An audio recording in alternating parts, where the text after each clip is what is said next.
Саламатсыздарбы. Бүгүн биз Photoshop боюнча сабагыбызды баштадык. Буюрса, бул биздин 3-чү сабагыбыз. Так, бизге кээ бирки сүрөттөрдү көчүрүп алыш үчүн сайттар керек болот. Андыктан биз негизи Google'дун өзүнөн деле мисалы колдонсок болот. Мисалы, travel'ны издеп, мисалы биз сүрөткө керек боло турган болсо, мисалы сүрөттү басып, ушул travel түрүн ала турган болсо алсак болот. Бирок бул жерде көп сүрөттөр некачественный болуп эсептелинет. Ошондуктан биз именно сүрөткө керек боло турган сайттарды колдонобуз. Ошолордун бири бул Insplash.com. Бул жерде бул англисче издеш керек. Но основном англисче, мисалы travel деп издей турган болсок, мындай качествосы менен берет. Мисалы, азыр биз мына сүрөттү скачать этип алабыз. Бул сүрөттө эч кандай башка немеси жок болгону, бул өтө тонук сүрөт. Кечиресиздер, мен азмаз видео көптөн бери жазбаган ушундай кээ бирки сөздөрүм келишпей калыптыр. Так, бул жерде download free бар. Анан ушул мол жердеги кнопканы басабыз. Бул жерде small, бул кичинекей размерде, өзүңүздөр каалаган размерде скачать этип алсаңыздар болот. Бирок мен совет бергеним бул формага 2880 бул оригинал файл болуп эсептелет. Ушуну басканыңыздан кийин эле сүрөтүңүздөрдү андай кылып чыгарып берет. Ол уже тонук, эч кандай эмеси жок качествосы менен. Бул жерде ушул англисче жазышыбыз керек экен. Любой сүрөттөрдү ушул жерден таба алсак болот. Мына сүрөттөн көп байкасак керек, көп профилде коюлат, көп жерден ушул сүрөттөрдү алып койдук. Эми андан кийинки биз экинчи сайтыбыз бар. Бул сайтыбыз бул орусча издесек чыгат. Бул орус тилин колдонот. Мындайча айтканда языгы бар. Мисалы, бул жерде ошол эле туризм делчи.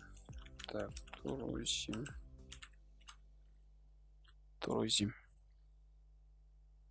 Ну, путешествие немеси. Бул деле туризмге деле бул жакта бул өзүбүз каалаган форматта чыгарып кеткен. Мисалы, азыр буга кирип көрөбүз. Керек. Так, биз, по-моему, фото, скидка жок экен. Значит, биз башка бир сүрөттү издеп туруп эле. Так, машина дейли. Машина. Так, мен хата кетип калдым. Машина болуп калдым. Машина дейли. Бул жерде машинанын, ну, примерно ушундай сүрөттөрдү чыгарып берет экен. Ну, мындайча айтканда, оригинал сүрөттөрдү алсак болот да. Мындай сүрөттөрдү кээде сайттарга дагы биз колдонуп калабыз. Бул жерде скачать деген басасыз. Кайра эле мына travel деген, мына Unsplash.com сайтына окшош эле бул жерде эле бассагыз, бул жерде исконный оригинал файлын алабыз. Размерди тандап алсак болот. Мына уже бул сүрөттүн оригинал файлын алып алдык. Так, мен бул сайттарды алдына жазып коем комментарийга, сөзсүз түрдө. Андан кийинки сүрөтүбүз бул жактан деле толтура качественный сүрөттөрдү алсак болот экен. Чем Google'га караганда ушул жактан колдонсоңуздар болот. Мисалы, бул жерге бул жерге деп жазсак экен, бул жака деле машина делчи. Машина. Бул жерде изображение кылсак болот. Азыр биз бул жерде мен тандата турган жерлери бар. Примерно мындай сүрөттөрдү чыгарып берет. Булар уже качество бар сүрөттөрдү. Бул скачать этип алыш оңой эле. Мисалы, буга киребиз, кайра эле бул жерде скачать деген басабыз. Калсак муну өзүн эле сразу бассак болот. Скачать, калсак размерин тандап алсак болот. Автомат түрдө мындай сүрөттү чыгарып берет. Бул оригинал файлы. Эми ушул сайттан мына жерде фото дегендин ордуна иллюстрация бассак болот. Иллюстрацияны басып издей турган болсок, мисалы, так, машина, иллюстрация, машина дейли. Мындайча айтканда JPG, PNG форматын чыгарып барыбыз да билебиз. Мисалы, мына машинанын өзү эле керек боло турган болсо, артындагы фонсуз эле чыгарып берет. Мисалы, ушул машинаны PNG форматын азыр скачать этебиз. Скачать басабыз. Мінекей PNG форматы. Скачать басабыз. Скачать бассақ, мынандай PNG форматын чыгарып берет сүрөттү. PNG издей турган болсоңуздар, ушул жактан дагы скачать этип алсаңыздар болот экен. Толтура. Өзүңүздөр калган мени скачать этип алсаңыздар болот. Астынан бул оригинал и бесплатный ушундай сайттар колдонобуз. Кийинки сайтыбыз бар, бул FreePic. Бул жерден деле биз көптөгөн функцияларды колдонсок болот. Бул векторлор бар, фотонун өзү бар. Видеону колдонбойбуз пока что. PSD деп коет. Бул Photoshop'тун готовый проекти. Готовый проекти. Мисалы, менде азыр мына готовый проект бар. Мисалы, айтып, ачып көрсөм болот. Ушуну PSD деп коет. Мисалы, биз азыр бул основной англисче, буга деле Apple деп коелу. Жана эле издеген сүрөтүбүз Apple. Мына сүрөттөр Apple турат. Эми биз бул жерде PSD форматын чыгарып берип бизге PSD готовый проекти берди деп бастык бул жерге. PSD форматын чыгарып берди. Мисалы, мен моуну баштап скачать эте турсам, мына сүрөттөрдүн ичинде бардыгы бар. Мындай айтканда, биз мунун ар бирин өзүбүз жылдырып койсок болот экен. Бир sıra сиздерге ошол сүрөттөрдүн кайсыл түшүндүрүп берип атам. Эми биз бир сүрөттү колдонуп көрөлү. Менин колдонуп жаткан Photoshop 2020, мен андагы ссылкасын калтырып коем. Кайтадан скачать этип алышты. Бул жерге файл кылабыз. Открыть басып, биз мисалы, биз азыр колдонуп жаткан программаларыбыз бар, мисалы. Азыр файл айтып туруп, так, бир, эки. Сүрөттөрдү алып атканда, мисалы, могул бир эле сүрөттү алсаңыздар болот. Жана ошондой контролду басып айтып тандап алсак болот. Биз азыр эки эле сүрөттү алабыз. Эки сүрөттү монтаж кылып көрөбүз. Эки сүрөттү алдык.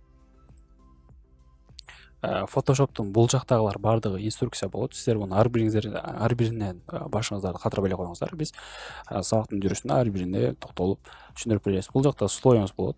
Эми бул жерде сүрөттү, светти, мисалы, примерно мына жакка дагы алып келсек болот. Бул жака светти.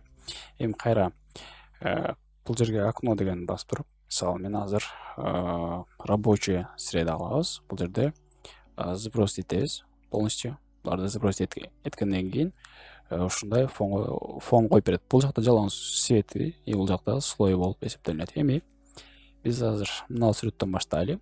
Бул сүрөттөн. Бул жерде күлүүчү бар. Эгерде бул көздү баса турган болсоңуз, бул азыр көздү баса турган болсоңуз, бул сүрөтүңүз көрүнбөй калат. Ар бирине түшүндүрүп берем. Эми биз ушул сүрөттөн биз мышканын оң жагын басып, биз бул жерге создать дубликат кылабыз. Дубликаттын атын биринчисин тон деп жазабыз. Тон дейли. Тон дейбиз. Эми биз бул сүрөттөргө мындайча айтканда свет беребиз. Тондон кылып алдым. Бул жерде изображениядан кийин автотон кылабыз. Автотон экөөнүн айырмасы автоматтык түрдө тон берип алдык. Эми бул сүрөттү кайра эле дубликат этебиз. Тон 2 деп турайын, или свет деп коеюн. Свет дейли. Сүрөтүн окей кылабыз. Буга светти берип алдык. Свет бергенден кийин изображение кылып туруп, автоконтраст. Автоконтраст бул автоматтык түрдө автоконтраст свет берип алды. Эми дагы бир создать этебиз. Создать тон автомат дейли. Автомат түрдө өзү коюп берет. Мисалы, ушул сүрөтүбүз, ушул сүрөткө изображение кылып туруп, бул жерге автоматический цветный коррекция беребиз. Автоматтык түрдө өзү коррекция берет. Ал жерде экөөнүн айырмасын карасаңыздар, бул жерде холодный берет, мындай көзгөчө, кичине. Бул уже автоматтык түрдө. А булар болсо и тон берет. Ушундай мына сүрөттөрдү эми ушуну эле мышканы кармап туруп мына жакка моюнтуп жылдырсаңыз, өзү автоматтык түрдө жылат экен. Могул көзчөнү бассаңыз, бул көзчө автоматтык түрдө кийинкилерин өчүрүп салат экен. Негизи мына жерде турган сүрөт бул оригинал болуп эсептелет. Бул оригиналды сөзсүз түрдө калган сүрөттөрдү дубликат кылбашыңыздар керек. Себеби бир сүрөт жаратам дедиңиз, примерно мына сизде сүрөт ушул бир жерин чызып же бир жерин бузуп ала турган болсоңуздар, сизде копияңыздар жок да, аны колдоно албайсыздар. Сөзсүз түрдө бир копия ачып, ушундай алып колдонот экенбиз сүрөттөрдү. Мисалы, бул азыр мен 3 сүрөт, үчөөнүн каалаганын бирөөсүн колдонсоңуз болот. Мисалы, бул мага мына свет жакты, астымдан тондун өзүнө эле автоконтраст жакты. Да. Эми бул сүрөткө деле кайра эле мышканын оң жагын басып, бул жерде создать дубликат кылабыз кайра эле. Бул жакка деле тон деп жазабыз. Тон. Изображение керек. Автотон кылып. Тон сразу берип алдык. Көрдүңүздөр. Эми кайра дубликат этебиз. Свет. Автотонда жүрүп туруп, светтин өзүнө автоконтраст беребиз. Автоконтраст экөөнүн айырмасы бар. Мынакей. Эми биз дагы бирөөнү создать дубликат кылдык. Бул эми автомат свет деп коелучу. Автомат свет. Автомат болуп калды. Автомат эмес. Так. Примерно мына буга ошо автоматтык турда свет беребиз. Автоматический свет. Мынакей. Айырмасын көрөбүз. Тон менен. Бул жерде уже холодный. Так, өзүңүзгө. Андан кийинкиси бул деле жакшы эле, бул уже автоматтык турда берилет. Мына жерде көзүңүз эгерде мына мышка кайсыл жерде турган болсо, ошону ачып койсоңуз, ошол сүрөттү коюп берет. Эми биз муну сохранить этип алышыбыз керек. Ушуну файлды басабыз. Сохранить как басабыз. Бир папканы тандайбыз. Мисалы мен женяны тандадым. Бул жерге атын жазабыз. Мисалы фото 1 деп туруп, эң алдында турат тип файлды басабыз. Тип файлда биз JPG кылабыз. JPG форматында. JPG форматында фото 1 болду. Сохранить этебиз. Окейди басабыз. И автоматтык түрдө биздин сүрөтүбүз сохранить болду. Мынакей. Ушул форматта эми азыр эки сүрөттү бири-бирине салыштырып көрөбүз. Примерно биздин бул жакта эле так турушуп эми эки сүрөттү бири-бирине салыштырып көрөбүз. Кайсы Photoshop'тун эмеси. Бунуңуз болсо без Photoshop, бул сол жакта турган. Бул жакта оң жактагы ушундай кооз фонго чыгарып салдык. Ошол бүгүнкү биздин 3-сабагыбыз аяктады. Саламатта болуңуздар.